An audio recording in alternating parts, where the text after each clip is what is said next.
hadn't clapped.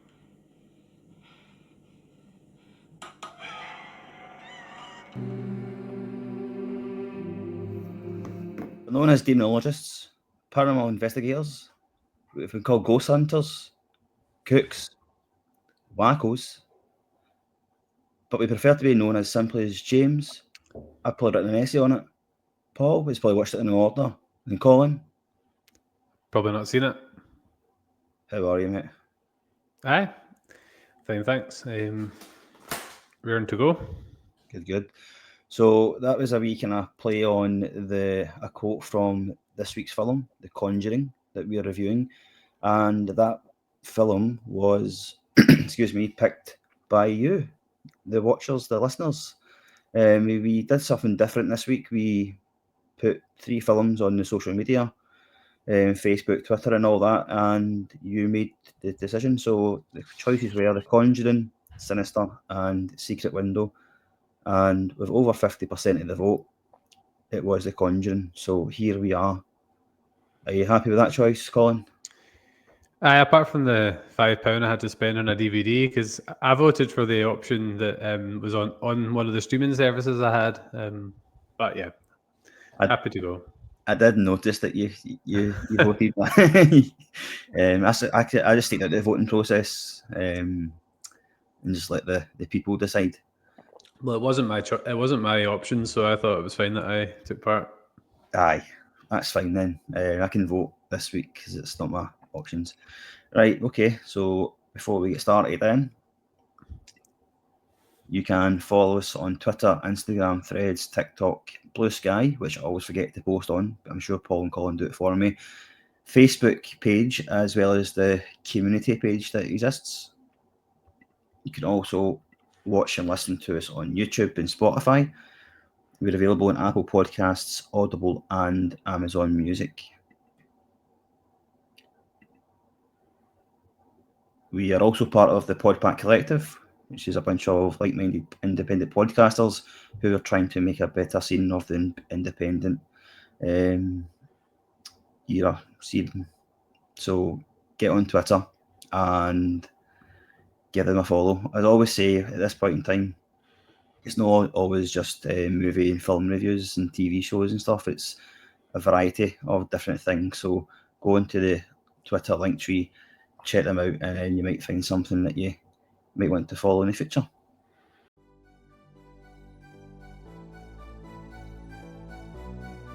Fancy taking a humorous trip down a random topic each week? You do? Well, you're in luck. Casting Views, presented by me, Dan, and a host of guests, bring you just that. With topics from the world of entertainment, science, sport, and everyday life, there's bound to be a topic that's going to inform and amuse. Catch Casting Views every Sunday on all listening platforms now.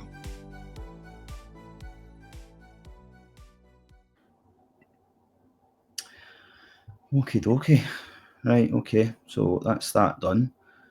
So before we get into this week's review of The Conjuring, Colin, have you been watching anything recently? Anything new? Are you still watching Boston Legal?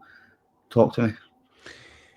Watching Boston Legal just here and there, like it's 5 seasons, so I'm kind of treating that just as like a long form show that I just dip into when I can, usually at the weekend. I'm still watching Agatha All Along, the Marvel show. I'm on to episode 7 or 8 now out of 9. I still can't work out how I feel about the show. Like I've obviously enjoyed it enough to get 7 episodes in, but it's a wee bit of a mixed bag at times, but still quite interesting. Apart from that, I've not really watched much this week. We've had the festive films started a wee bit in the household this week. So Home Alone 1 was on at one point. I didn't manage to watch the whole thing because I was doing other things, but it was on anyway. I obviously watched The Conjuring a couple of times for the review, and I'm trying to think if there was anything else. The only other thing was I actually went back and watched the Masters on iPlayer. For those who don't know what the Masters is, it's basically teams of old footballers over 35 playing in a kind of 5-a-side tournament. Did you watch any of it, James? No, I did not, mate. I just couldn't be bothered with the whole. Do you plan to watch it? No. Right, spoilers, folks. Rangers got to the final and lost in penalties. Graham Dorrans hit the crossbar. Who are they playing? Aberdeen. That just sounds like our season, doesn't it? It was quite fun to watch because Barry Ferguson was playing, which is I think both of our favourites. Nacho Novo was playing and Boydie was playing.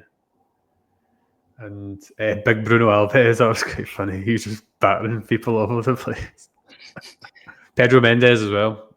All right. So it was good seeing some of the players. I read that Jermaine Defoe was meant to have been playing. He pulled out. Alves replaced him. Oh, did he? If we had Defoe, we probably would have won because he's so fresh out the game. Aye. Dundee United were good though. Do you remember Danny Swanson? He scored like a hat trick in his first game. That's what Bellers. What was the Rangers Celtic score? We drew 1-1. Right. I think Petrov scored and I can't remember who scored for Rangers. Boyd, maybe? I think it was Boyd, yeah. Okay.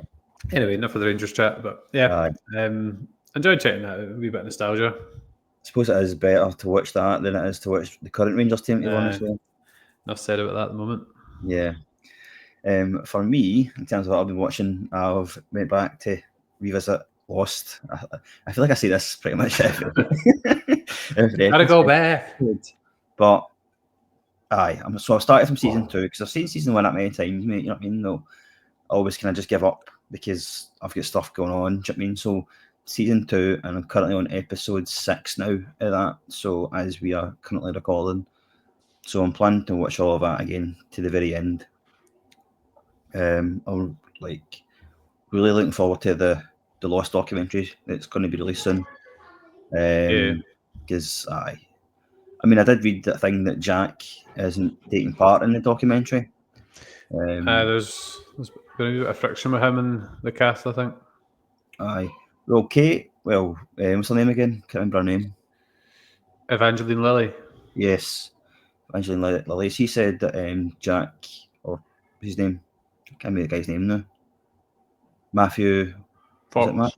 Matthew Fox didn't take part in it intentionally because the whole mystery of the character, but how he was in the actual show. But it would been a shame because I'd like to have heard his take of over the since it's been 20 years since it's been released. Do you know what I mean? So yeah. But I'm looking forward to that, mate. 100%. But so far, it's like I've never left Ireland, mate. You know, so it's just that way that all the characters are coming back, all the good ones, and even the ones that you maybe you didn't like the first time, you start to kind of see it from a different light. You know what I mean? In retrospect. Season 2 is when I really got hooked, I would say. Aye. I would say I was hooked for the start, man. But aye, so that's what I'm on now, mate. Season 2, and because like I said before, like I need like Dexter had, was just really like watching it again, getting kind of back into it. Watching Dexter New Blood, had they seen that before? Getting right into it, and now I'm back in Lost, and I wouldn't deviate for the plan, so I'm going to go and continue watching the whole thing. Well, I've asked for the Ted Lasso box set for Christmas, so I'll be rewatching that hopefully in the near future. Aye, is box sets coming back out? Like, I know they've always been out, but I mean, are they? Because like physical media, I'm talking about. Do you know what I mean? It's just because I don't have Apple TV anymore, and it's the only place you can really get it. So I just I just quite fancied having it on DVD. Fair dues. And obviously, I watched The Conjuring because that's what we are reviewing today. You'd be forgiven for thinking this was a Rangers or Lost podcast at this point. Yeah, so let's move on. Sorry, folks. Hello, I'm Mark, host of the Project Football podcast. If you're into your football, even just a little bit, and don't mind a decent slice of football-related randomness and some new music thrown in on the side, then this may well be the podcast for you. My guests discuss their history with the team they support, pick their best 11 in a Trippier through time, and pick out moments in football history they'd like to have experienced from a particular individual's point of view in 4-4-U. As well as that, there's a few other guest segments that deliver on the aforementioned randomness in copious amounts. If this sounds like your sort of thing, check out the podcast on all the usual audio platforms, as well as on Twitter/X at proj_foot, Instagram at Project Football Podcast, and on Facebook, if you just search for Project Football Podcast, you'll find us there. Give it a listen, you might even like it. So let's get into what you're here for, the Conjuring review. So The Conjuring was released on the 19th of July 2013. It was directed by James Wan. Screenplay was by Carrie and Chad Hayes.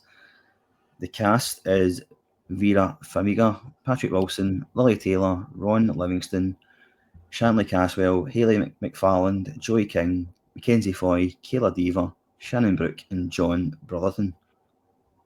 I don't think I've missed anybody out. I think I've got all the main players in there that we see from the start to the end of the investigation. There's quite a few with the amount of daughters they have. I was 5, isn't there? Anyway. Run time for the film was an hour and 52 minutes. The tagline, as I've started to put into the film reviews, is "Evil loves innocence." The score was by Joseph Bishara, who also done the score for Insidious. Now, I looked up to see if it had won any awards.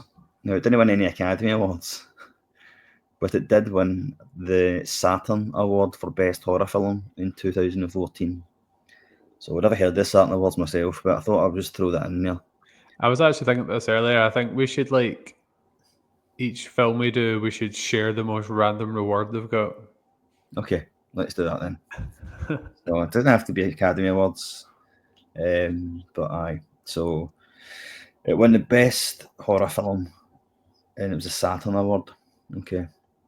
There's quite a few categories in there, by the way, as well. I mean, there's a lot of big hitters. It's not like all crap films. My IMDb score was 7.5 out of 10, and Rotten Tomatoes score was 86%. That was the critic score, 86%. So, not bad. Not bad.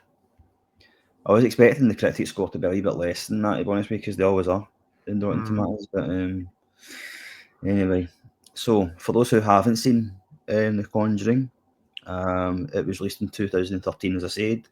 It is a supernatural horror film based on the real-life investigations of Ed and Lorraine Warren, who are renowned paranormal investigators. The film is set in 1971. The story follows the Perron family, who move into an isolated farmhouse in Rhode Island. As they move in, they experience disturbing paranormal events, including ghostly apparitions, sinister noises, and physical attacks. They're desperate for help, so Carolyn seeks out the Warrens to rid the spirits and the paranormal activity that stalks them. So there's a synopsis. I had to the one on IMDb wasn't very good, so I just doctored it ever so slightly. So before we get in, are the IMDb ones not just written by random people? I don't know. It says below them who wrote it. I just took the top of it, wasn't it? I didn't even notice that, mate, to be honest with you. So I didn't even use that. So here you go. I could be wrong. I've got no idea, mate. So before we get into it, what is your history of the film / franchise? So remember last week I was saying that I felt that maybe I had seen Insidious years ago. Mm-hmm. I feel kind of similar with this film, although when I looked in when I went to buy the DVD, I actually said I bought it in 2013 or something. So I must have watched it back then, 10 years ago, but obviously I don't remember it. So I'm basically just treating this as something I've not seen, which is pretty on brand. So yeah, I obviously did see it years ago, but this is the first time I'll actually remember it. I've not seen any of the other films in the franchise. I've obviously heard of Annabelle, and it comes up on my Now TV and things like that. But I've not actually watched, so that might be something I do in the future is watch some more of the ones from the franchise. I mean, there's 8 of them in total. because there's spin-offs as well. They've got the Annabelle spin-off and they've got the Nun spin-off as well. Yeah, the Nun. I've heard of that one. Yeah. I seen the Conjuring pictures, so since this Insidious, so me and my brother kind of love these kind of films and went to the cinema to watch it as well with him. So I've only seen the Conjuring 1 and 2, which I've never seen Annabelle or anything else. I don't know why, to be honest with you, but these films always stick in my head because of how the nature of the horror is in it. Very much like Insidious. Conjuring 2 is good as well, mate. It's kind of... I watched a show. I can't remember if it was on Netflix or if it was on Prime. I can't remember. But it was called like the Enfield Horrors or something. So that's what Conjuring 2 is based on. Right. It's in London, I'm sure. Because there's like a link to the second one at the end of this one, or near in this one, isn't there? But it says like you've got another case. Is that the case at the start of the second one? But I don't... Are they in the second one? I can't remember, mate, to be honest with you. But I've seen... But there used to be a show called it. There was a TV show, Enfield Horrors, and I'm pretty sure it had Peter Pettigrew in it.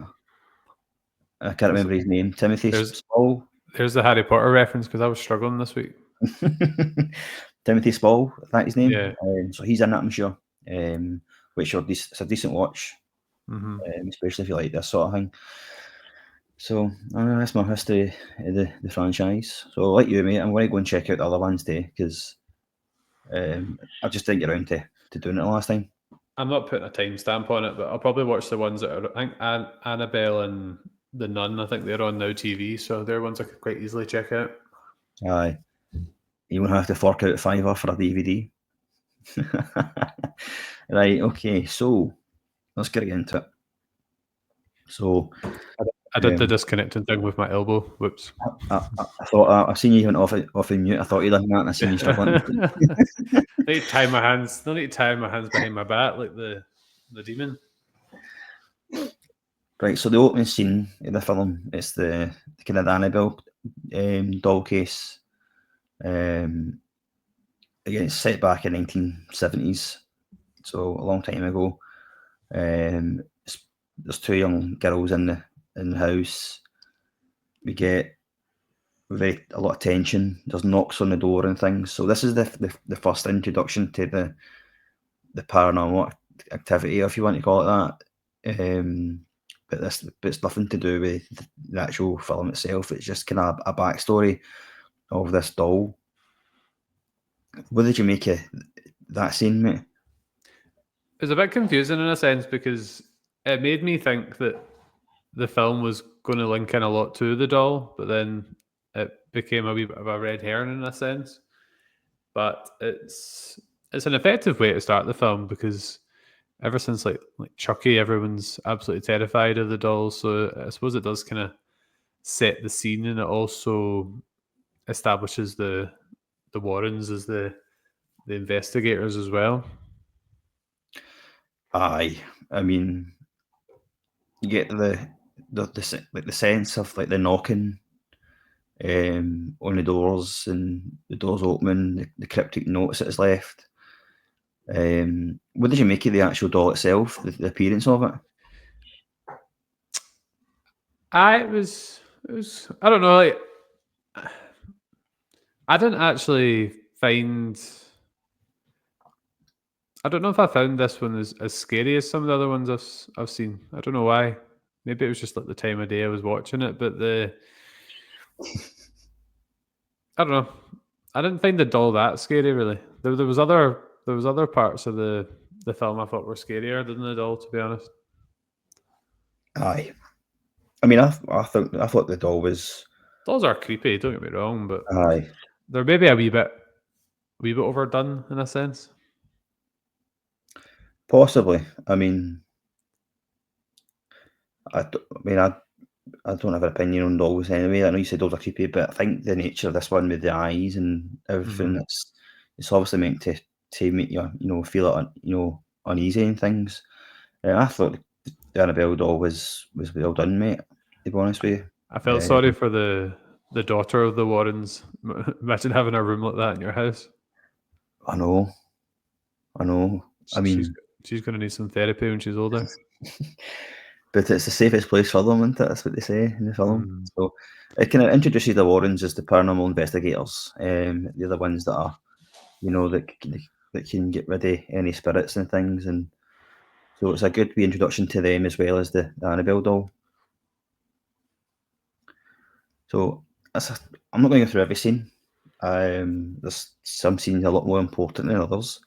But I want to kind of touch on the next scene, which is the Perron family move in. So I feel like this happens in every film you see, right? Yeah.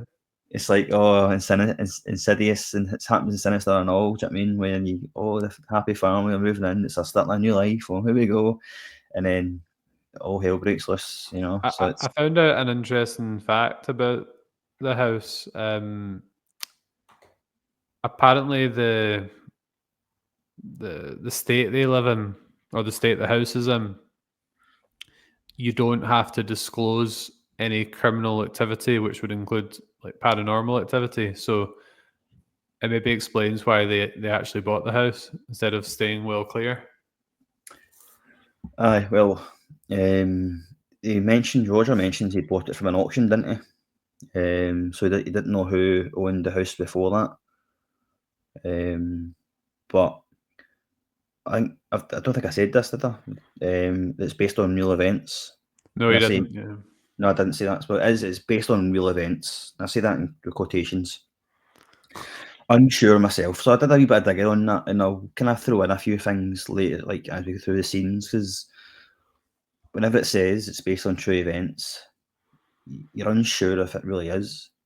You know what I mean? Especially with films like this. So I did my digging on that. Maybe real from like someone's perspective, but not actually real in reality. Aye. Well, one thing I'll say, the actual film for the film, it was all the scenes were heightened, shall we say? Obviously for viewers to be captured and all that. But anyway, the Perron family move into their new house. They're all excited. You can see the house itself. It's isolated. It's got creaky floors. The lights aren't kind of exactly bright or anything, so it's quite good in that way. Where visually it's good. The camera shots as well are good in this bit because it's up high, so you're seeing them just as if you're looking down on them. Yeah, there's a lot of upside down shots as well. Especially at the end as well with the exorcism. That's really good. So there's things that I want to pick up on here.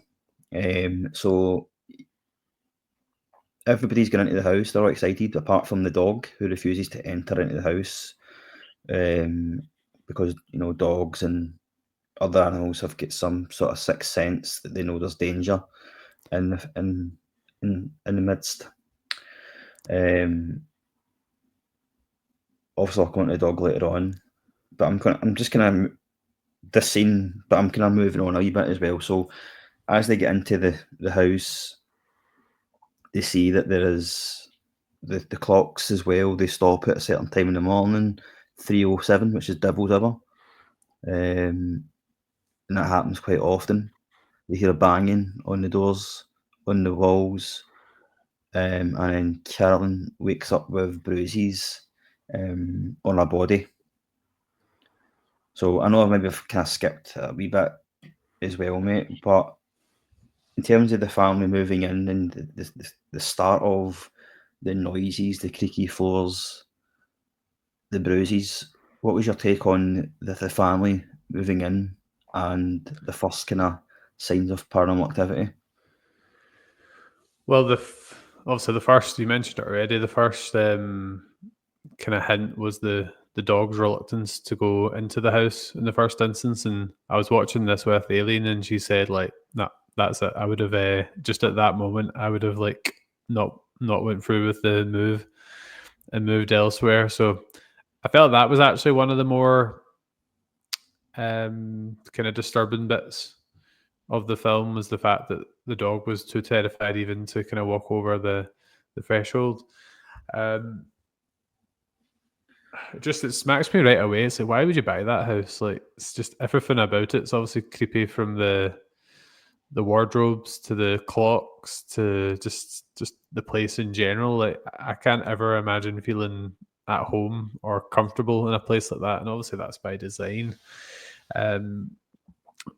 Lots of things going on. They obviously mentioned the horrible kind of smell of like rotten meat quite a few times, and it's present quite early on in the film. But they just like at one point, I think it's the oldest daughter. She's complaining about it, and then the mum's like, "Is it still there?" And she goes, "No." She's like, "Oh, problem solved." So Aye. it's time to move on. The bit with the bruises, they obviously try to, like, she jokingly says to her husband, like, "What did you do to me last night?" And it's like, it makes you wonder a bit about them at that point, what they've been up to.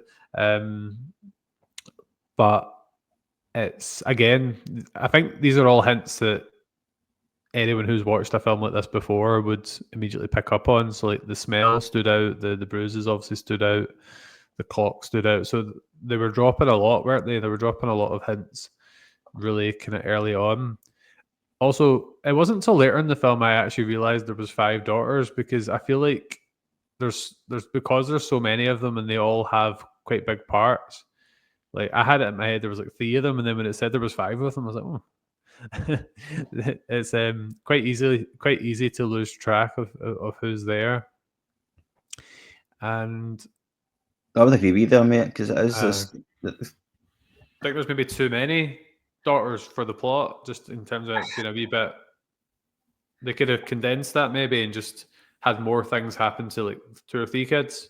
Aye. I mean, it's quite easy to lose track because you're concentrating so much with it, within the film of what people are seeing, what people are hearing. You do tend to lose track of people's names. Not that I did, but I can see why people would. Mm-hmm. You go, there's too many characters for the small setting that there is.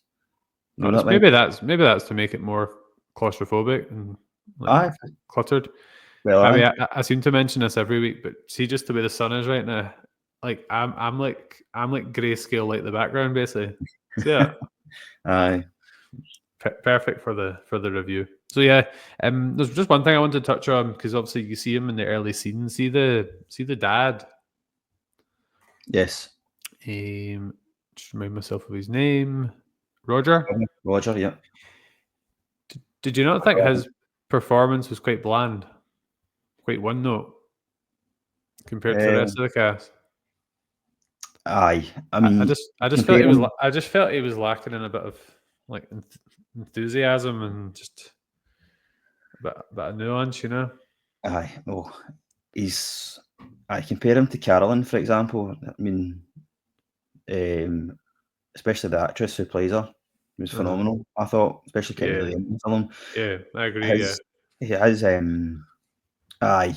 I mean, it is very kind of. He just seemed very like he didn't care. Like, all these things are like happening, and it's just like, even when, spoilers for what we're going to talk about later, but when the dog dies, he just kind of like pats it. Like, just everything just seems really kind of non-urgent for him. No, I would agree with that. I mean, I thought he could have actually made his character. No, I don't know the actor from elsewhere, but it felt like he would just phoned it in a wee bit. Ron Livingston's name is in it. You want to find out where else he's in. So we can slaughter him in other reviews. Well, I think I've never seen him in anything else, to be honest with you. This is probably his one and only gig. Aye, Sorry, so don't want to hate the guy, but I just felt within the context of the film, I didn't think his performance was the strongest. Yeah, it really took me out at seeing. I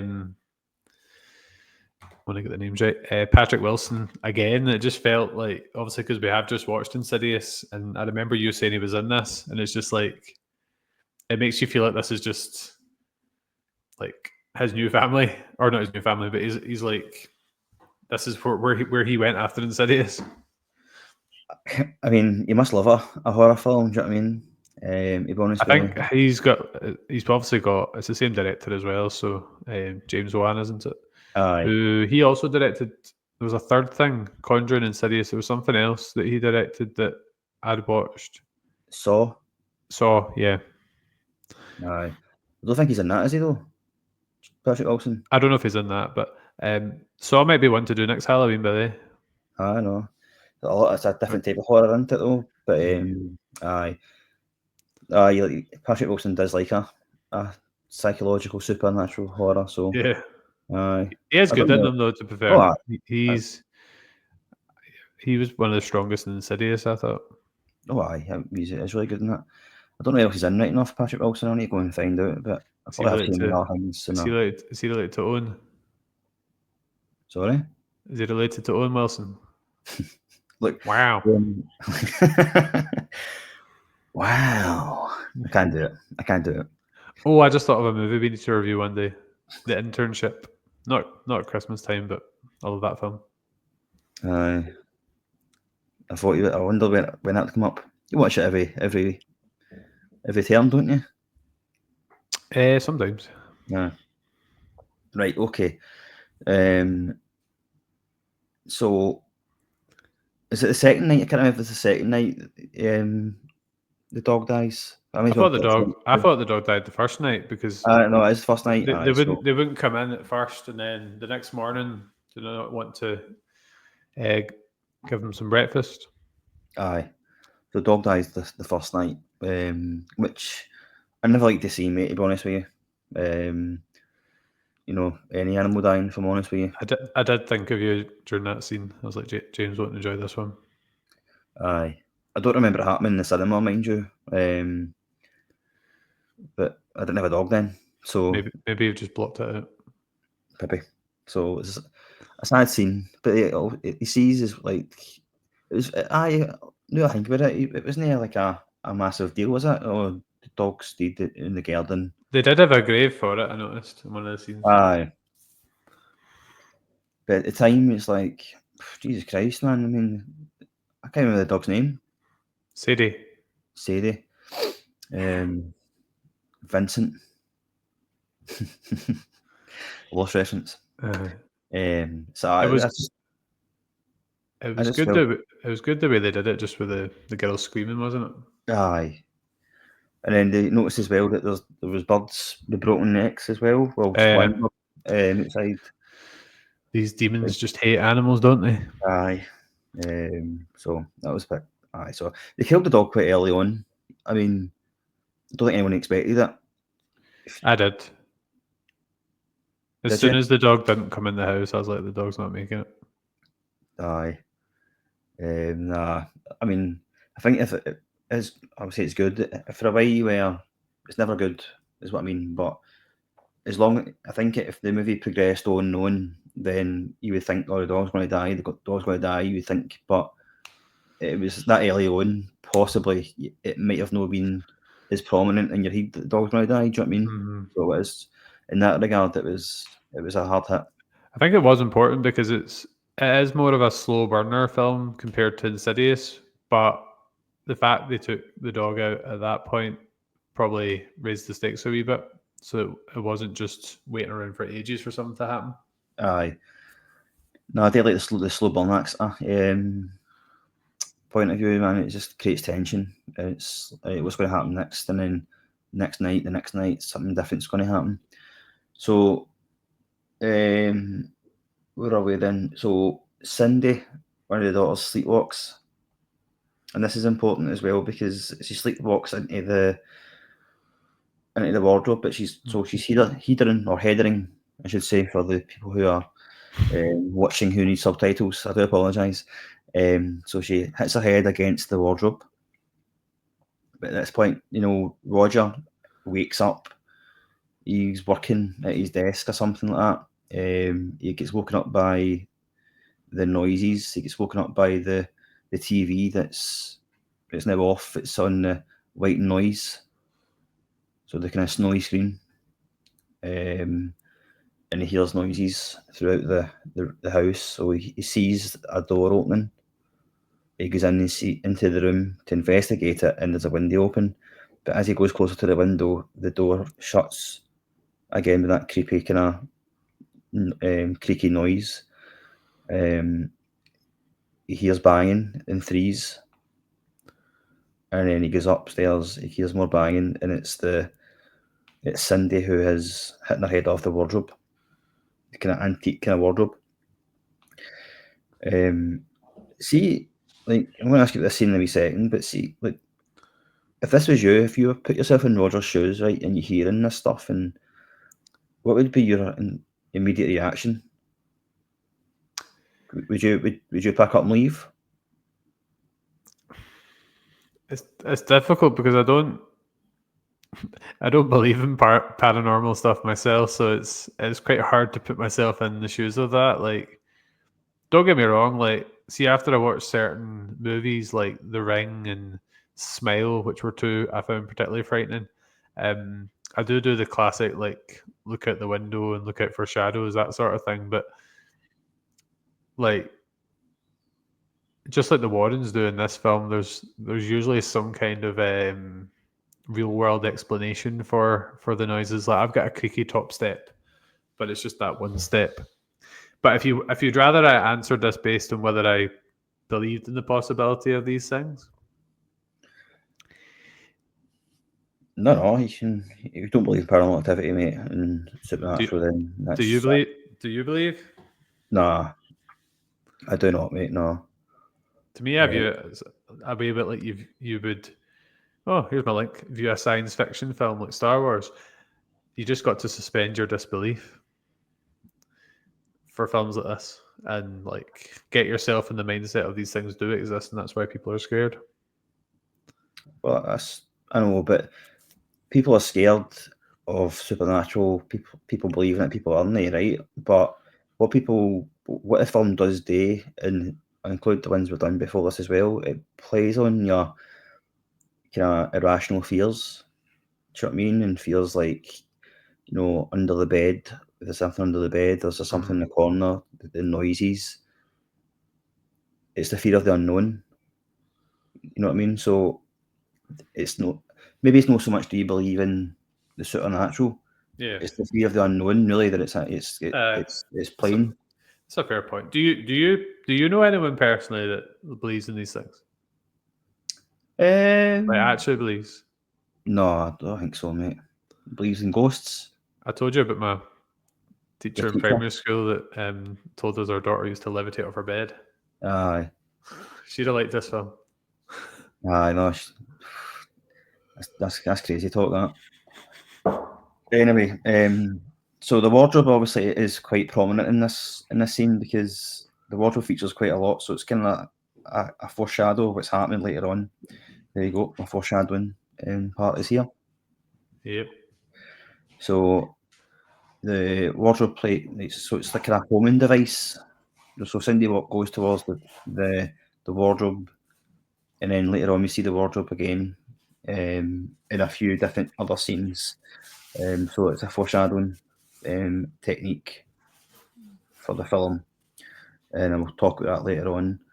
So, I mean, it's like I was saying, it's kind of played on your fears. You put yourself into Roger's shoes, the fears of the noises, the creaks. I mean, some people might think it's quite slow, the build up to it.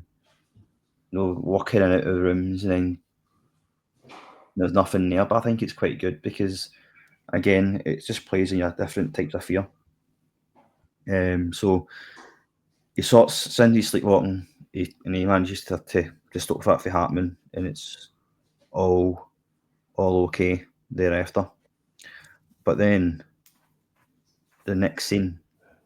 So Roger, what is Roger's job? Is he like a truck driver or something like that? I don't think they ever really make it very clear, to be honest. No. He's obviously is he not applying for a job at one point during the film? I thought he was given a job or something like that, and it wasn't. Yeah, he's always going rate or something. I don't know. If it's unclear, it's probably not too vital, you know. No, the fact he's away though, so he goes away. Imagine leaving your wife in that. It's just like in Insidious when he's sitting at school marking his papers instead of being at home protecting his family, you know. Aye. Although it's a bit different this one, isn't it? Because he knew before that what was going on in the house and he wanted to stay away from it. Whereas I suppose he knows there's something no right, but it's not as bad as Insidious. But I'll say that he's away, Roger's away doing his job, whatever he's doing. Before I go into this bit, yeah, they play a wee game. The mum and the kids play a wee game. What's the game called? I just called it the clapping game. I don't even know. I think it does have a name, but I can't remember. But it does. Something like that. It does obviously link into the whole free knock sort of thing as well. Aye. Which is obviously intentional. Yep. They love that game, don't they? Is it Blind Man Buff or something? I don't know. Bluff. They have a name for it in the film, but I can't actually remember what it was. Well, I'm going to call it the clapping game. So you do that. Aye, just they play the clapping game as soon as they move in the house, but it's quite prominent through the film. So they go and hide. Someone puts a blindfold on, and then they want to try and find them. But they get like 2 or 3 claps each or something like that, and whenever you clap, it's a very dangerous game considering they've got like a big staircase. Aye. It's initially she says like you need to watch yourself. You don't know the house yet, and there's like boxes lying everywhere and things. You know what I mean? So it's quite dangerous. That was their first thing. Well, let's play the clapping game. I'd love to see a horror film filmed in a house that people have been living in for years, and their house is all set up. Aye. Instead of just one when they've moved in. So I don't know if this is one of the most, probably the second most. I don't know actually. As I'm saying that, there's a lot more actual scenes in the film that that come to mind, but it's the first one anyway. I think so. The mum and one of the girls, I can't remember who it was now, play the clapping game, and they move towards like the mother's looking for the kid, and she's asking for claps. The mother walks into the room where the wardrobe is, the girl's bedroom, and she can hear the clap coming from the wardrobe. And so she goes towards the wardrobe to find the kid, and she takes a blindfold off, and there's nobody in the wardrobe. That we know, the viewers that came from there as well. And then the girl comes in and goes, "Oh, you cheated," and took the blindfold off. But the mother's like, "Well, hold on a minute, how come you're out there?" But the clap definitely came in here. So that was again a start of the creepiness that comes with the 3 claps. Yeah. Aye. So I would say that it's just one of the start. It's the start of the supernatural activity that happens thereafter.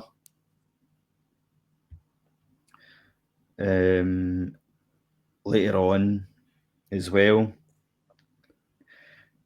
I think it's maybe just after this, they go, well, the mother is, what has it happened again? She goes down to the basement, she hears strange noises coming from the basement, and then is trapped as well. So she uses the matches to find out what it is. Again, creating that kind of what you were saying, that kind of claustrophobic type of thing. And then the dad discovers the cellar earlier, doesn't he, when he's in the wardrobe? Aye. And one of the daughters is like damaged or touched something they shouldn't have.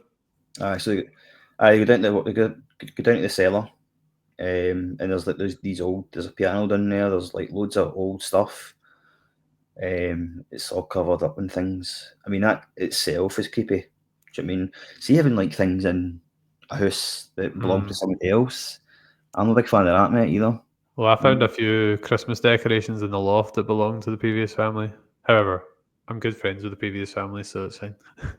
I definitely wouldn't be going into that cellar anyway. No. It's funny because in Insidious it was an attic, whereas in this it was the cellar. Aye. And in Sinister, I know we've not covered that one, but that's an attic as well. Spoilers. Aye. So goes down to the attic. No, goes down to the cellar, rather, I should say. And it's likes the match, and you hear the whisper. What is it? What does the whisper say? You want to play a game or something like that? I can't. Is it not like she made me do it or something like that? No, that's before that. Before that, anyway, but and you see the hands coming for your side of her head, the clap, and then she's like totally like, oh no, I need to get out here. And that's when at this moment in time, at the same time this is happening up in the bedroom, there's the scene as well where the daughter can see the presence above the wardrobe. Yeah. And one thing I've not even said, because there's so much happening in this film. I mean, I don't want to go through every single scene, but I think this is important. Before that, where you said as well, did you fart? The sense of rotten meat and things like that, and the acting of this wee lassie at this point in time is amazing. By the way, right? She sees something in the corner of the room in the darkness. But before that, she was like she was getting pulled out of the bed. Like she's looking under the bed, she's getting pulled at it, and then she goes up, we can see a presence. And the camera focuses right in the corner. She can see it, but we can't see it. But we're looking hard, so what is that she's seeing? And her face is just pure terror. They go in, turn the lights on. Her sister as well, or they're doing. There's nothing there. Look, there's nothing there. And the door slams. The parents come in. So that's the start of that point. So I missed that out completely, mate. So I'm sorry about that, because that was important. Because that was the first time that the girl had seen something and felt something. But what the bit I'm talking about now is the demon, the presence above the wardrobe. So as the mother's down in the cellar, the woman demon jumps off the wardrobe on top of one of the girls. That with Janky, like that scene in the cellar, as well as the one in the roommate with Janky, they two happen kind of coincide with one another. I suppose it works out quite well, because obviously the mum's elsewhere, so she can't like help the daughters in that moment. I already mentioned I definitely wouldn't want to be going into that cellar, because does she not? I don't know if it's that scene or later on, but she does like fall at one point as well, doesn't she? Down the stairs. Yeah. I think that scene with the demonic presence is important, because I think it's the first time you actually see them, like see the face of the demons, which obviously becomes more prevalent as the film goes on. But I think up to that point, you're just hearing things, you're seeing the reactions of different characters. But this is the point in the film where they start to kind of come more through to the real world in a sense. Aye, and as well as all that happening, hugged down to the cellar, the pictures fall off the stairs, like the wall and stairs as well. So everything's happening. See, a wee word on those pictures. They're obviously like family photos, but they just like they in themselves look creepy. It's like they've picked like really like creepy frames or backgrounds or pictures of the family. So it's like they're not helping themselves. So at this point in time, Caroline's had enough, and then so she goes to university, where she looks, because I think Ed and Lorraine Warren, who are the paranormal investigators, they're doing some sort of lecture on paranormal, and Caroline goes to kind of seek them out. Basically, wants answers. She asks the Warrens to come and see the house, because she doesn't know what's happening and she's scared and things like that. Initially, the Warrens are a wee bit, there'll be some sort of explanation to it. Yeah. So not right away saying it is a demon or whatever, or some sort of spirit. There'll be some kind of answer to it. But she kind of reaches, tugs on the heartstrings a wee bit because she knows that they've got a daughter. Yeah. And that's where that Lorraine's like, we'll go and see. All we can do is just go in and see. So the Warrens go and visit the house, and right away, they open the door. But you kind of see this. You might not have caught it at first glance because you weren't really looking for it. But Lorraine does say that she's seen the dark presence as she walked in the house. Now I watched this twice, and you did see it. So I was like, all right, because she cast back to it as well, and you do see her reaction to the dark presence as she walks in the house. It's behind the Perron family, and then as she walked in to see the kids, it's behind them as well. So I didn't spot it until it was pointed out by the character, if I'm honest. Aye, I went back and looked at it. I know it did give you flashback anyway, but I just wanted to make sure it was that. Aye, it did do that, so it was good that way. You can see her reactions to things. So, they visit the house. They can see the dark presence that's there. Ed Warren interviews Carolyn about the time she arrived, what's happened since then. At the same time as that, Lorraine's kind of going about the house, going to different places to kind of investigate it. As she's doing that, Ed is interviewing Colin, as I said, and he's recording it. So this is important for later on. So he's recording the interview and hearing everything she's got to say. We don't really hear it all, but she does talk to him. Ed comes out to Lorraine, who's out in the garden, or the kind of the land. It's not really a garden because the farmhouse is a big land. So she goes out towards the land, and she's at the tree, as you can see from our background, the tree that you can see in the foreground, the house in the background. Lorraine knows a dark presence here, and because Lorraine's gift, she can see kind of, what do you want to call it? The deceased, I want to call it that. Mm-hmm. There's a term for it, isn't it? Clairvoyance or something? Clairvoyance, aye. Yeah. So it's clairvoyant, aye. So she can see that, and you can see that there's a woman hanging from the tree, but we don't see it because we look through the eyes of Ed at first, but we can hear the creaking of the rope. Mm-hmm. And she says, something bad's really happened here. Something bad's really happened here, blah, blah, blah. Right, okay, they go back and speak to the parents and go, right, it's fine, get your kids baptised, and it's only going to get worse from here because the demons know that they're there. And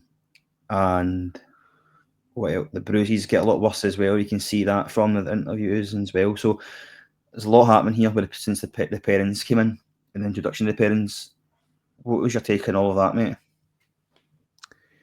So as you're saying earlier, they obviously weren't that keen to go and check it out in the first place because I think they're busy people. They're Ghostbusters. They're lecturers. They also neglect their daughter a wee bit. Would that be fair? She's looked after. At first, I thought it was I suppose that term is interchangeable. I'm sure she said nanny, but I wasn't sure whether it's just a paid help or whether it's her actual grandparent. I don't know if that was.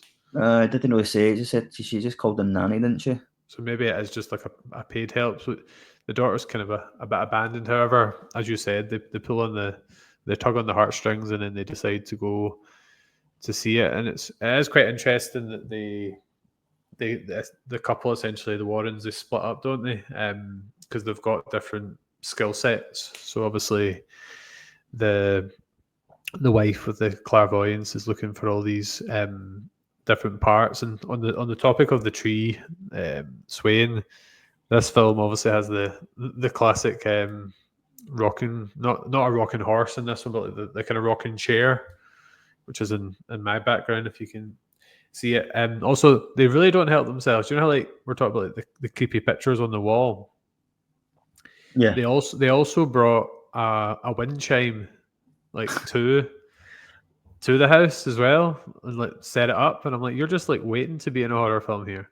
just building up slowly. So yeah, it was interesting to when they arrived, because obviously we then started to piece together the history of the house and like the events that had happened and the woman in the tree. Was that Bathsheba Bathsheba. in the tree? Yeah. And obviously you find out that she was like a witch, and she like essentially murdered her weak old daughter to like sack, because she starts screaming, doesn't she, when before she hangs herself, she's like screaming about like Satan and things like that. Aye. I mean, on you go, mate, sorry. No, I was just going to say it just it is a good portion, because it starts to kind of shed the light on what's going on, because they don't actually, they're obviously, they're kind of like, it's a bit of a flawed business model they have. They're like they're looking for all these like everyday solutions to these events, whereas they could just like ham it up, couldn't they, and just convince people it is. I suppose that maybe they're quite ethical in a sense, and that they're not trying to pull wool over people's eyes. Well, aye. So that's what I'll kind of go into then, because they say they have to perform an exorcism in the house because of the. I like the way that he described it as well, because he's like, we cannot just move out, and he goes, well, it's actually like when spirits are like this, it's like stone standing on a piece of gum. You take it with you everywhere you go, so they're attached to you. So we have to perform an exorcism in the house, and then Roger's like, I thought you only did that to people. Or you can do it in the house as well. But the only problem is, because they're not baptised or churchgoers, they can't have them, and so they've got to try and get the evidence for the Vatican to approve the exorcism. Yeah. Before that, though, because Lorraine does go into the background of the whole house and things and who lived there before, and at the same time that happens, when Ed's listening back to the interview, he can only hear himself, so he's asking the questions, but there's nothing coming back. Now, we as the viewers heard her speak to Ed, and he was recording it very well. You could hear that, but the time of when he listens to that is again 3:07 a.m. and when he listens back, you can hear the demonic groans as he's asking the questions, which I found to be quite creepy as well. I was like, oh, okay. So there's definitely a presence there. See, just on the things that happened in the house, there was it's a trivia I found, was that 8 generations of families, this is in real life, lived and died in the house before the Perrons moved in. And some of the deaths included 2 suicides, a poisoning, the rape and murder of an 11-year-old girl, 2 drownings, and 4 men who froze to death. And most of the deaths occurred within the Arnold family, from which Bathsheba Sherman was descended. So that's like real world things that happened. Obviously, the house in the film's actually a set, but in the house they're depicting that was all the different things that happened. Aye. I mean, I don't think that the Warren family actually did much to help the Perron family. I think there was. They couldn't find out. They couldn't solve it, basically. No, they couldn't. And they lived in the for I don't know how many years afterwards. I don't know. But they lived in it for a lot longer anyway. So obviously, for the film to be resolved, there's some kind of happy ending to it. But in real life, it wasn't. Because the Warrens and the Perrons, like the real life versions of these people, were quite heavily involved in like writing the script. They were consultants, basically. I think the Perron family actually went to visit the set as well. Yeah, and the other thing I found which was quite interesting, where we're talking about the scene in the classroom earlier with the lecture. Lorraine Warren was in the front row of the classroom when Carolyn was listening to the presentation. So the real Lorraine Warren was actually in the movie. Right. Okay. That's good that they went back to see that, I suppose. Yeah. Sometimes you wonder, did they want to go back and revisit that? I don't know. Because if you did encounter something like this, then maybe going back to that point would maybe give you a wee bit of PTSD. I don't know. I think they're believers though. They probably want to like convince people of what they say happened. So going back there and revisiting it and talking about it would obviously bring that back. Well, talking about convincing people, because the investigation begins now. So the Warren family, with a team of investigators. So they've got the tech guy, who was my screen name. He does all the kind of camera work and all this computer stuff. We've got a copper as well. Can't remember his actual name. Is it Brad? Brad, yeah. Brad. So he is a non-believer. So it shows you as well that they're bringing people along who don't believe because they're no con artists. You know what I mean? So they're bringing him along, and the tech guy makes a wee joke. He's got a gun. He goes, "You can't shoot ghosts, can you?" So, so they bring him along for the proof because they've got to build up an investigation to send the proof. I thought the copper was a bit random. Like it they didn't really allude to how they knew him. Obviously, the tech guy was their assistant at the university or whatever. But they had to bring along some non-believer though, some kind of skeptic who didn't believe. So, because obviously the tech guy did know. The tech guy did believe, and obviously the Warrens do. But if they can bring somebody along who didn't believe, then that's their proof for the Vatican. I think either about film and stuff. Do you know what I mean? So he's it's about convincing people. So they come into the house, they set up all the equipment and all the rest of it. I think the equipment's really good, mate. The cameras and the recording devices. And the recording devices and the cameras only go off when it detects a non-human presence. So you could walk past it and it wouldn't go off, which I think is quite good technology. Yep. As someone in your house with a creepy door. Yeah, indeed. What did you take of this then, mate, about the moving in and setting up all the equipment? Yeah, so I think it was important that they obviously used the skills. So the tech guy, obviously, there had to be a purpose for him being there, I suppose. But so, and also it was important that they use what they have, like the cameras and the kind of UV light to show, and again proving that evidence, because obviously they needed as much evidence as they could in order to perform the exorcism as well. Aye. I mean, they initially go right down to the attic. I keep saying that, the attic. They go down to the cellar. I've messed you up there. It's like the snorkel over again. So they go down to the cellar to investigate a few things there. But they can the door opens from the cellar and the flashes go off. Initially, go, okay, right, let's go down to the cellar then. And one thing we haven't mentioned as well, when it happened, was the music box. Yeah. So that's quite prevalent. So again, was that brought by them or was that already in the house? Couldn't remember that one. I thought it was already in the house. Yeah. Possibly, I might have got that one wrong. So the music box is when you wind up the music box, the creepy music plays, but you can see a ghost. So the ghost is called Rory, who was someone who lived in the house before. Mm-hmm. There's quite a few things happening, and then Rory, I can't remember which girl it is, who was missing. That name escapes me now because, like I said, there's that many of them. But they try to find her. She's nowhere in the bedroom at all. Ed asks for the UV light. And you can see the footprints going towards the wardrobe. Again, you open the wardrobe up. There's no one in it at all. Again, he's looking all over the mirror, no, the mirror, the wardrobe, and you can see the kind of handprints at the back of it.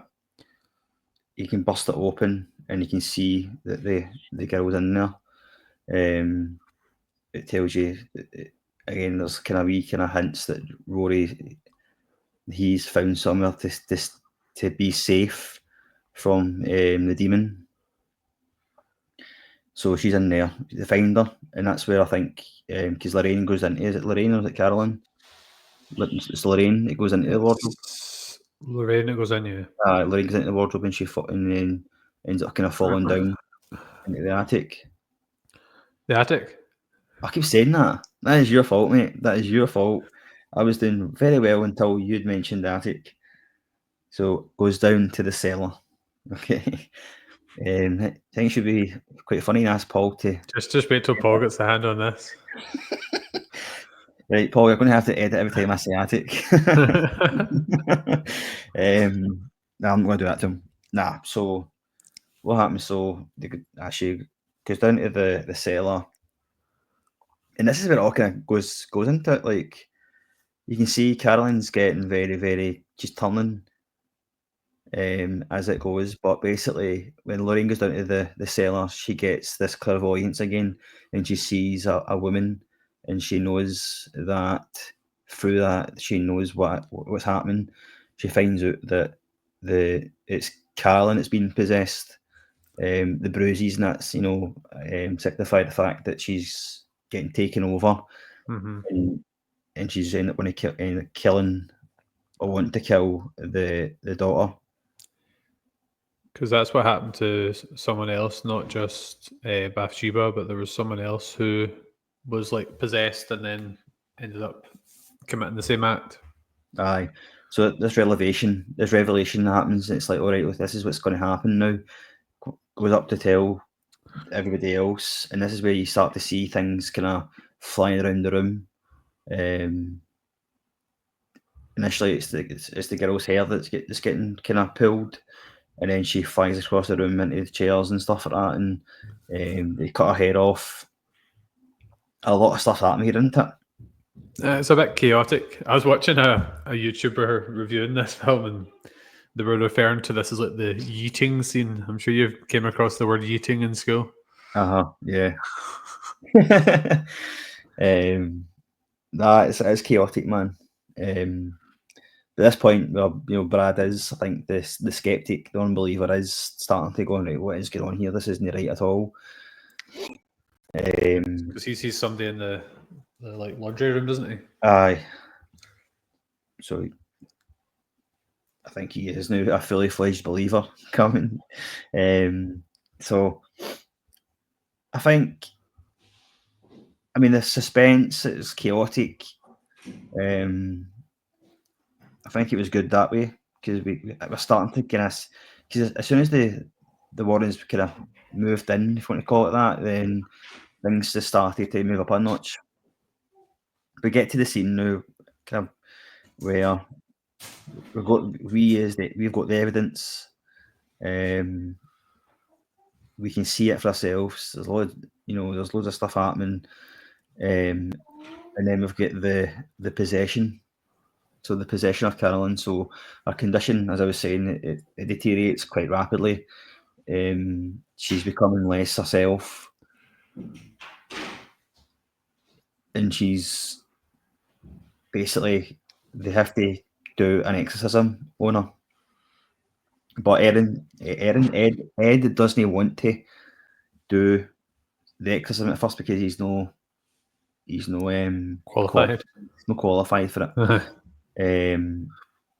He hints as well before that he's tried to do one, and Lorraine was there, and something had happened in the past. Because when she like senses things, basically when she's performing her Ghostbuster role, she gets quite highly impacted, both kind of physically and mentally. So he's obviously trying to shield her a wee bit. Aye. So Caroline's attacking the family. It's obviously not Caroline, but it is Caroline here. You can see that she's like talking, and they have tried to restrain her. It's a struggle to restrain her, so they ended up putting a big sheet over her and tying her to the chair. Ed is doing his exorcism. So he's not obviously qualified. He's not got any kind of power at all, but he knows that the priest who is and he's still waiting to hear back from the Vatican on this point, by the way, as well, that he won't get there in time. It's far too late if he comes, so he's got to do it himself. So it's kind of like when somebody like if there's like a home birth, if somebody can't make it to the hospital.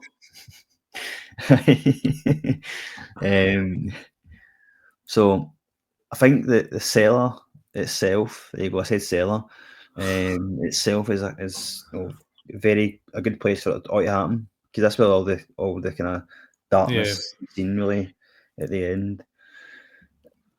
What did you make it the whole exorcism part yet?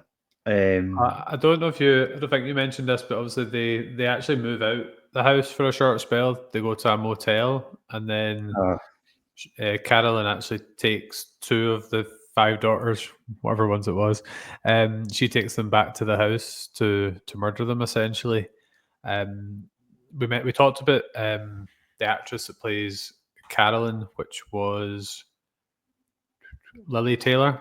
Her this is probably the scene in the film that I found like hard to watch, because she's obviously got like the demonic eyes, and she's obviously still looks like herself to an extent, but she's totally possessed by the demon. And there's a line that I found particularly chilling, which was your wife's already gone, or something like that.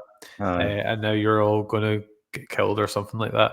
And then you see like the sheet kind of like, you see like half of her face at one point, and then she's just, and like the husband's like kind of holding her, like trying to like plead with the demon to let the wife go. And that whole scene's quite hard to watch. Like those demon eyes really get you, don't they? Aye, because Roger at this point is just trying to again bring back the good memories. Like it's like a Dementor, isn't it? Like there's a Harry Potter reference, the Patronus. Right, so it's like that. So he's just trying to get all the good memories. April is a daughter, by the way. Just came to me there. April is the daughter. They write them on her hand. I know. So he's just trying to bring back all the good memories. He asks her, let her go, whoever you are. And that line, she just turns around to him and says, your wife's already gone, and then you're going to die. And then that's where the shotgun goes off and things, and Ed's he's doing forward rolls, avoiding wardrobes and tables and stuff like that. Ed's still trying to perform his exorcism at this point, so he's obviously trying to get everybody to hold her down. She levitates out the chair, and then at this point in time, the tech guy is trying to find April because she's running away from her. And then as soon as he finds her, that's when Bathsheba, because that's who she is now, she's fully possessed, runs after April to kill her because they found where she is. They chase her. Ed and Lorraine chase her. And at this point, she gets April. Lorraine is above her, got her head, again, trying to bring back all the memories. Cause everything that Carolyn said to Lorraine about the happy times and about her family, she's trying to get her to think of them. Yeah. Because Ed says she has to fight for the inside, because what he's doing isn't enough. She's got to fight for the inside, and he's got to produce the exorcism at the same time. Lorraine helps her do that. And then one thing I found really good at this point is when at the end of the exorcism, he says her name. He says, Bathsheba, I condemn you to hell. And then as he says her name, she turns very quickly to him, and you see the full face of the eyes, the demonic nature there. I found that really good, mate. Yeah, the end of the film's, well, probably the best. Although, do you know how we talked a lot about films having like kind of false endings, like Hocus Pocus and The Ring? There's like the happy moment, and then you've still got that other twist to come. I felt this one, obviously there is a sequel, and there is the bit with the music box at the very end kind of starting to play, but for all intents and purposes there is a happy ending to this one in a sense. No, that's what I'm saying. Which is a bit rare for these kind of films. Aye. I mean, you just get the hint of the sequel because they've got another case to go to. So that was the sequel. Yeah. But in terms of the Perron family, it Well, all it is just one case in their career, isn't it? Although Aye. a high-profile one. Can I just point out two things? First of all, Tech's name's actually Drew. True. And secondly, I think he'll be looking for a new job because he was sharing one too many smiles with the eldest daughter. So I think he'll be looking for a new job soon. Oh, that's a bit of foreshadowing, by the way, because see at the very start of the film when they arrive, the oldest daughter's moaning about the move. Judy, no, not Judy, that's the other daughter. Whatever her name was, I don't know what her name was. Who knows? There's But Nancy, there's Cindy, there's the April. oldest one. She was. The dad said something like she'll find a cute boy, and then she won't think about where she used to live, and then she meets Drew later in the film. So there's your foreshadowing. Right. Did you catch that one? I didn't know. Did not. I just out foreshadowed the foreshadower. One thing I did laugh at, mate, is well, I didn't laugh at, but I suppose it's funny in retrospect. Is Brad gets his face bitten off pretty much. Aye, I hope he's okay. It was all right. But I'll tell you something, he believes now. That's for sure. He seemed like quite a good dude. Aye, no, I did like him as well. So the exorcism, they pull it off, and Carolyn's all right at the end. It was a kind of happy ending, like you say. They seem to take artifacts from every kind of case they go to. You obviously seen the Annabelle doll at the start. Yeah. There's a few other artifacts as well, but the artifact they've taken from this one is the what do you call it? What's the name of it again? The music box. The music box. I couldn't think of the name of it there.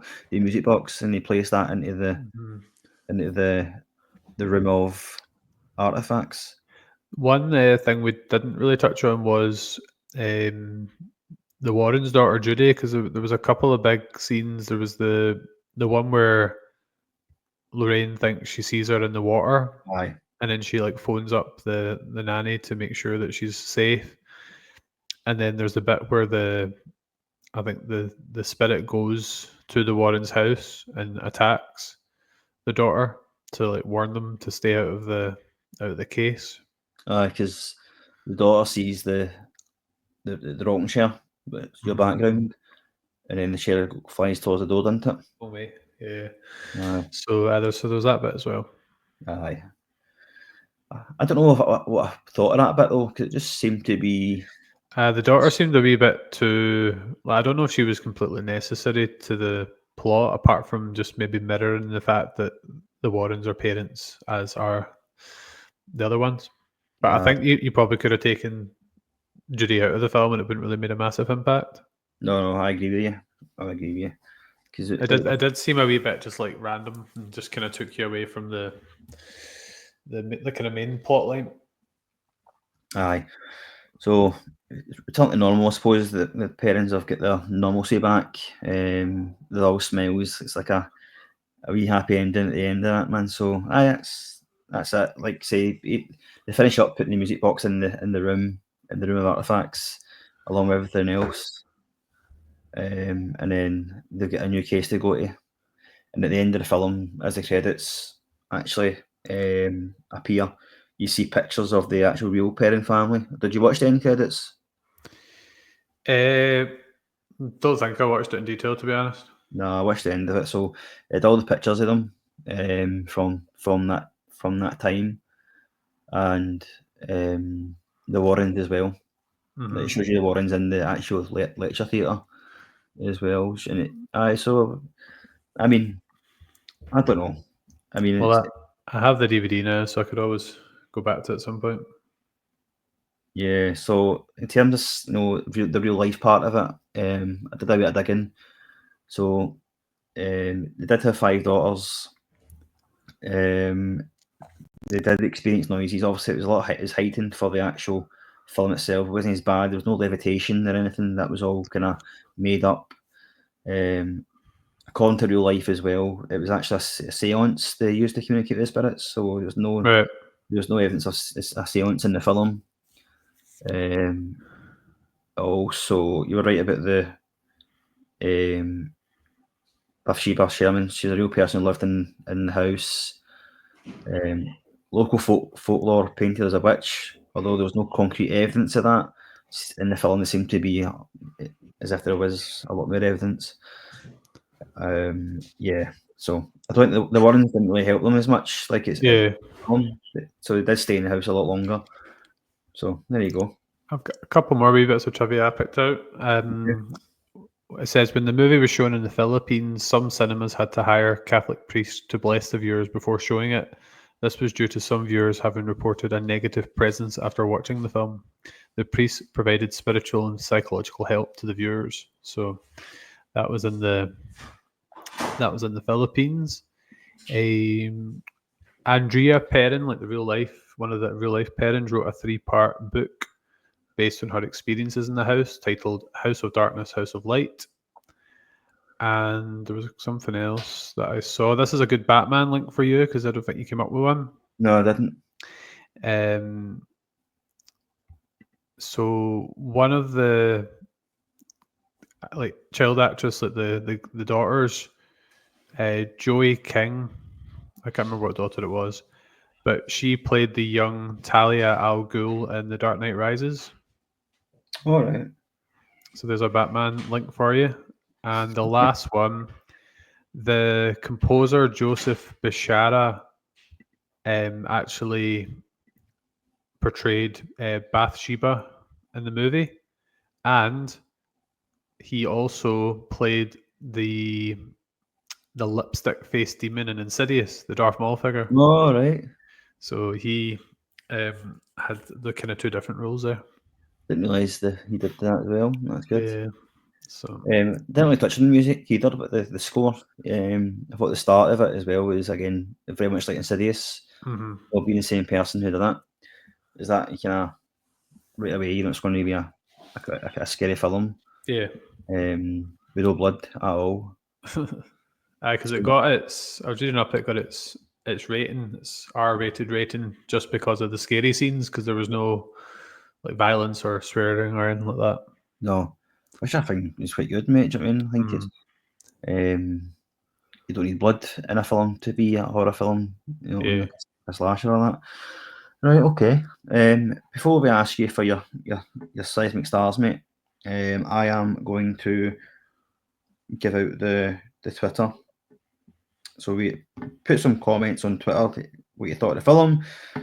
We did have over 50%, had a lot of votes on it, but only one person managed to actually give us their thoughts and comments on it. So big shout out to Stu World Order. So check out his podcast. Stu's getting quite prolific with these comments. Aye, so check out his podcast. Our very own Paul was a guest on his podcast to review The Watchmen. So go and check that out and check out Stu's other podcasts as well. So Stu said it's pretty good. It is one of the better horror entries this century. And that was the one and only post. So like I say, guys, if you want to comment on the films that we're reviewing, then we will gladly absolutely give you a shout out on the podcast. Okay, so you want to say something now? No. Okay, so seismic stars then, man. So what are you going to give this out of 10? I found this really difficult because I think on reflection I marked Insidious too low, because it's quite hard not to compare these 2 films because of the shared composer, director, and lead actor. Mm-hmm. And I can't actually remember what I gave. Did I maybe give Insidious like a 7 or a 7.5 or something? Can you remember? I think it was 7.5. I can't even remember what I gave Insidious. Right, so I liked Insidious better than this. Okay. So if I'm going on comparison, then I would need to put it lower than 7.5. However, it's not how we do things around here. We always rank films on their own merit. So I'm going to give it...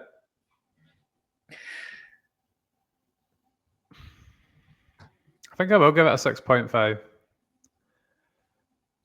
There are some things that I wasn't too keen on. I think we've talked about it before. I think there was maybe too many characters. Like we've talked about the five daughters, but also the kind of Judy plotline. So I felt like there maybe was a bit too much going on at times, which kind of stretched you a wee bit thin. We talked about the performance of the dad not being particularly strong. I also, it's weird, I felt like because all the other films we've watched recently had that kind of twist at the end, I felt like it did end just quite suddenly. Like you maybe thought there was something else that was going to come from it. On the kind of positive side of things, I liked the investigators themselves. I liked the kind of finding out about the history of the people that lived there. I thought the demons, when you saw them, were frightening and pretty memorable in that regard. I thought the final scene was really quite chilling, and the performance of the actress, and I like that there was those kind of bits of foreshadowing and maybe forewarning of the dog's fate and things like that. So there were things I liked about it. It was quite hard because I watched it just after Insidious, and I did prefer Insidious, but some of the acting, or one of the acting performances, and maybe just a wee bit too many cooks in the kitchen regarding the characters. So I'll go 6.5. Okay. I'll actually like this better than Insidious. Interesting. I'm gonna give it an 8. I thought we'd give it a 9. Like I thought we'd give it a 9, but I'm gonna give it an 8 out of 10. Something I feel like I don't give the film justice. You know what I mean? So I missed out the key parts, and then I had to go back to them. Like for example, the spirit in the room, and she could see it in the dark shadows behind the door. I thought the acting in that particular girl was great there. I thought Patrick Wilson was good in it as well. The acting of the mother Carolyn was phenomenal, especially at the start. It was kind of quite bland, but you could see her changing. Then at the end piece and the exorcism the possession was phenomenal. She was really good. I like the idea that like the whole kind of the slow kind of build of the scares, the jump scares as well, and I thought it was really good, mate. I know what you're saying. Dude, what do you think of the things I took kind of marked it down for? Do you agree or disagree? I was going to say, so I would agree with you in terms of the dad. I thought it wasn't an Oscar-winning performance. Aye. I don't know what else. I mean, the focus wasn't on him much, but I thought that was written for him. Whether he delivered that to the best, I'm not sure. I do agree with the whole kind of the amount of daughters there were. Was that? But that's what happened. I suppose if that is the truth, factual. Then, I mean, that's factual. So we can't really. I mean, that's what happened. I just found it confusing to remember who was who, and I get that. Who played what part and stuff, you know. Aye. Again, the acting of the women, I keep going back to that, was really good. You know what I mean? So, what else did you say? What else did you mark it down for? Oh, he's knocked out his microphone again. There you go. It was something that we mentioned was the Warren's daughter. Aye. Necessary to the plot. So maybe there's a few. Maybe that could have been taken out. I mean, she's seen her she thought she's seen her in the water, and that's a bit kind of because she's a clairvoyant. No, I mean, so it's kind of like, oh, something's happening elsewhere, and it's kind of throwing some doubt into it. Mm-hmm. I don't think it was maybe needed, to be honest with you. The focus should have just been on the Perron family, but no, it's. I think it was a wee bit affected maybe by comparisons with Insidious, because I was actually thinking in the build up to this, I was like, I probably should have given Insidious a higher score, but there isn't a massive difference between 6.5 and 8 really when you think about it. And I think we said this before as well. The films like this are, I mean, we see that many of them. We kind of know where jump scares are going to be now, don't you know what I mean? So it's I preferred Insidious. I preferred The Ring to this as well, just out of the recent ones we've looked at. But it's all about opinions. Aye. This is maybe your favourite out of the three, but I'd probably go say it would be, aye. so yeah. So The Ring's probably my favourite out of the three, so that's just the way it goes, you know. Right, aye. So the cookie crumbles. Oh, Bruce Almighty, that'd be a good review. Right, sir. So it is your choice now. So you have to pick 3 films. I'm going to place it on social media as soon as we get off, and we're going to let the viewers, the listeners, pick the film. Okay, so the first one's not really a massive secret because I have talked about it a wee bit. It's like the perfect mixture of kind of Halloween and Christmas. So the first one up is The Nightmare Before Christmas, which I think is so that's my kind of animated shout I went for. A very artistically made film by Tim Burton. The second one is more just like a wee bit of a rom-com, but just like a bit of a crowd pleaser. And I can't even remember if I have watched it the whole way through. I think I've maybe seen snippets of it. I'm putting Love Actually in there, which is really considered a Christmas film. And the last one's one I've definitely not seen. And I thought go for a kind of different Christmas vibe because we're going to get all cozy Christmas, nearer Christmas with some of the absolute Christmas classics. But I'm going to put in there Violent Night, which I don't know if you've seen, but I've not seen. It's the guy out Stranger Things that's in it. What's it called? Violent Night? Violent Night, yeah. No, it's like a play on Silent Night. So it's like a Christmas film, but like kind of horror themed, I think. Right, I've seen that. So Violent Night, Nightmare Before Christmas, and Love Actually. That's the 3 I'm placing out into the hemisphere there. Right, okay. I'm saving some other ones for my closer to Christmas pick.